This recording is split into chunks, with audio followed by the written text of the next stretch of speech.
আমার জীবনের কাহিনী শুনাই আপনাদেরকে। আমি প্রথম যখন চাঁদে যাইতেছিলাম, এবার আকাশের চাঁদ না, কিন্তু আমির সাহেব একবার ছিল আমাদের সাথে চাঁদে যখন প্রথম যেতেছিলাম, তো ইথিওপিয়ার থেকে আমি আদিস আবাবার থেকে ইনজামনিনা যেতেছিলাম। রাজধানী হলো ইনজামনিনা। তো আমার পাশের ছিটে এক লোক বসা ছিল। ও যখন প্লেনে দাঁড়াইতো তো বুঝা হয়ে দাঁড়াইতো, আমার মাথা লেগে যেত। কালা মাশাআল্লাহ এরকম যে মাঝে মাঝে আমি ওরে দেখতাম আর ভিতর থেকে আলহামদুলিল্লাহ পড়তাম যে সুবহানাল্লাহ, আল্লাহ আমারে কত সুন্দর বানাইছে আর ওরে কি বানাইছে। ঠিক আছে, পরিচয় নিতে নিতে জানলাম যে ও চাঁদের স্পিকার, রানিং স্পিকার। আরবি ভাষা ওদের, কথা হইতেছিল আমার সাথে। নামাজের সময় চলে আসছে, আমি ওকে নামাজের জামাত দিতেই ও হাইসা দিয়া বলতেছে, তুমি কি ভাবতেছ? আমিও থতমত খেয়ে গেছি। তো বলতেছে, মুসলমান নামাজ পড়ে না, এটা হয়তো হয় কি করে?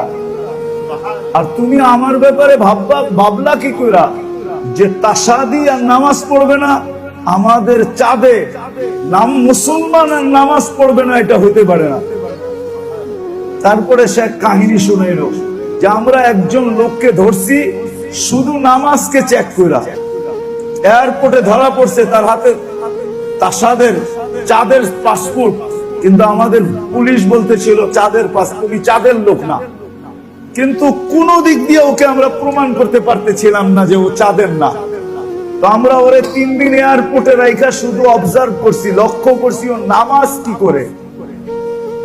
বলছে 3 দিনের ভিতরে যখন দেখছি যে ও নামাজ মাঝে মাঝে পড়ে না, তখন আমাদের 100% আমাদের ইয়াকিন হয়ে গেছে যে ও চাঁদের লোক না।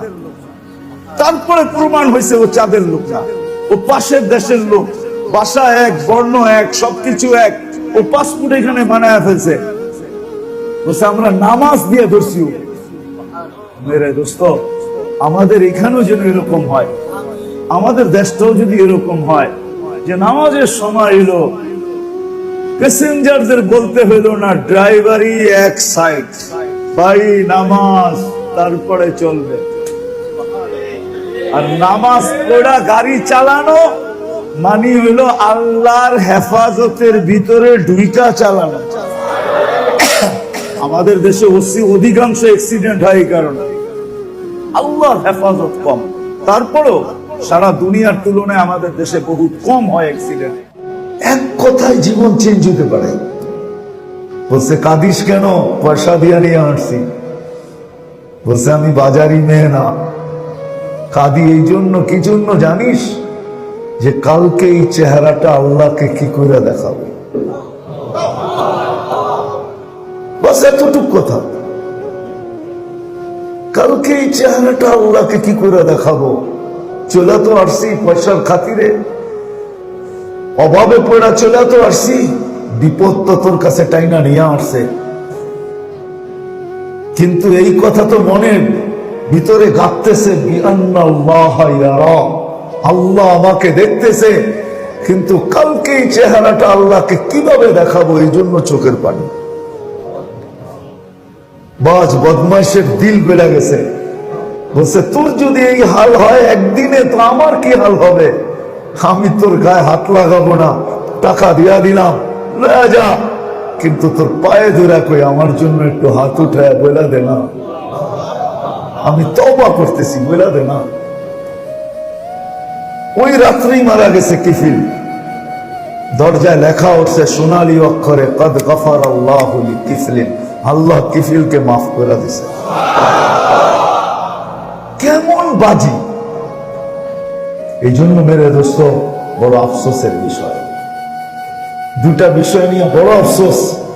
মানুষ নিজের দামি জিনিসকে কত ভাবেই না সুরক্ষিত করে, কিন্তু আফসোস আমরা আমাদের জিন্দগিটাকে, যেটা সবচেয়ে দামি, সমগ্র জগতের ভান্ডারের চেয়েও দামি জীবন, সমগ্র জগতের ভান্ডারের চেয়েও দামি, কিন্তু আজ পর্যন্ত এটাকে সুরক্ষিত করা, হেফাজত করা, যেটা সুরক্ষিত কিভাবে করব, হেফাজত কিভাবে করব, আজ পর্যন্ত 1 মিনিটের জন্য ভাবলাম না। এটাই বড় আফসোস, এটাই বড় দুঃখ। এটাই বড় পরিতাপ, এটাই বড় অনুশোচনার জিনিস, এটাই বড় চিন্তার জিনিস যে 1 মিনিট ভাবলাম না যে আমার জীবনটাকে আমি কেমনে সুরক্ষিত করব, আমার আত্মাটাকে আমি কিভাবে সুরক্ষিত করব, জীবনটা কিভাবে করব, আত্মাটা কিভাবে করব, কিভাবে সুরক্ষিত করব, কোন পদ্ধতিতে করব। আদৌ এটা সুরক্ষিত করার কোন ব্যবস্থা আছে কিনা তালাশ তো দূরের কথা, ভাবলাম না।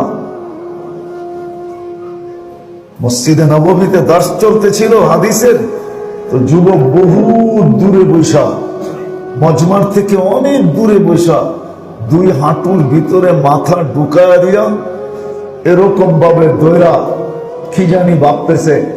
তো খিজির আলাইহিস সালাম উঠা যায় বলছে, খিজির আলাইহিস সালাম উঠা যায় বলছে, সবাই হাদিস শুনে তুই এত দূরে বসে আছিস কেন?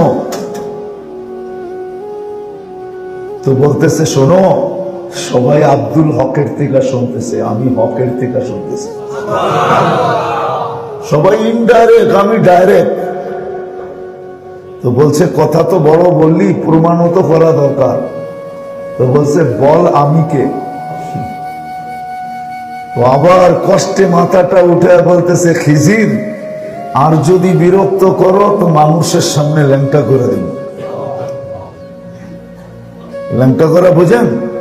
মজমার ভিতরে যে চিল্লায় বইলা তুমি এই যে খিজির আমারে বিরক্ত করে, তোমারে সবাই চিনা ফেলবে, তারপরে দেখি তুমি বাইগা যাও, তো যাও কেমনে, মানুষ গিরা ধরবে। তো খিজির আলাইহিস সালাম বুঝা ফেলছে, না ঠিক আছে, মাল বিলকুল পাক্কা, মাল বিলকুল বিলকুল পাক্কা, নাহলে আমারে চিহ্ন করতে গাও। তো দিল যখন পরিষ্কার হয় তো এরকম হয়। এই জন্যই তো আল্লাহ ওয়ালারা লেখা গেছেন যে দিনী মজলিস যেখানে পাও, 1-2টা কথা শোনার জন্য হলেও যাও।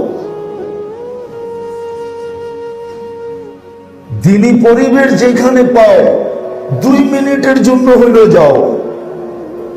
মাসে 1বার হলেও আল্লাহ ওয়ালাদের সোহবতে যাও, 1বার হলেও যাও। কেননা তুমি দুনিয়ার সামান্য, দুনিয়ার ভিতরে যা আছে সব মাটির তৈরি, হীরা বলেন আর সোনা বলেন, যা দুনিয়াতে ভান্ডার বলেন সব মাটির থেকে তৈরি। আজকে তো জীবনটার চিন্তা, সুরক্ষিতর চিন্তা করি না, সাথে সাথে তো আরেকটাও করি না। যখন এই জীবনটারই চিন্তা করি না সুরক্ষিত করা, তাহলে জীবনটাকে যে ধরে রাখছে ওইটার চিন্তা আর কোত্থেকে করবো? আত্মাটারও তো চিন্তা করি না। আত্মাটা, আমার আত্মাটা কত দামি, কত দামি জিনিস আমার ভিতরে আল্লাহ ফিট করছে। আত্মা, রূহ যেটাকে বলে,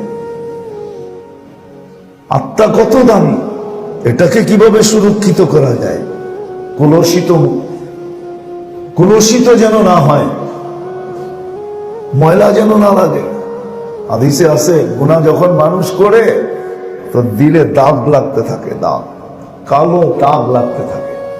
লাগতে লাগতে লাগতে লাগতে একদিন এরকম পর্ব হয়, অবস্থা হয়, লা ইয়ারিফুল মারুফা মারুফা, সত্যকে সত্য বলার ক্ষমতা পর্যন্ত থাকে না, সত্যকে সত্য বলে না, অসত্যকে অসত্য বলে না, এরকম কালো হয়ে যায়, এরকম কলুষিত হয়, এরকম উইক আর দুর্বল হয়, সত্যকে সত্য বলে স্বীকার করে না, মিথ্যাকে মিথ্যা বলে স্বীকার করে না, না হককে না হক বলতে পারে না, হককে হক বলতে পারে না, সব কালো হয়ে গেছে ভিতরে। আবার যখন ন্যাক করে তো দাগ উঠতে থাকে, উঠতে উঠতে উঠতে উঠতে এক সময় এরকম পরিষ্কার হয় যে এইখানে বসে জান্নাতও দেখতে পায়। হ্যাঁ, এখানে বসে জান্নাত দেখতে থাকে, এখানে বসে অনেক কিছু দেখতে থাকে। আছে না কিতাবে, এগুলো কোনো ফালতু কথা না। সাহাবাদেরও আল্লাহ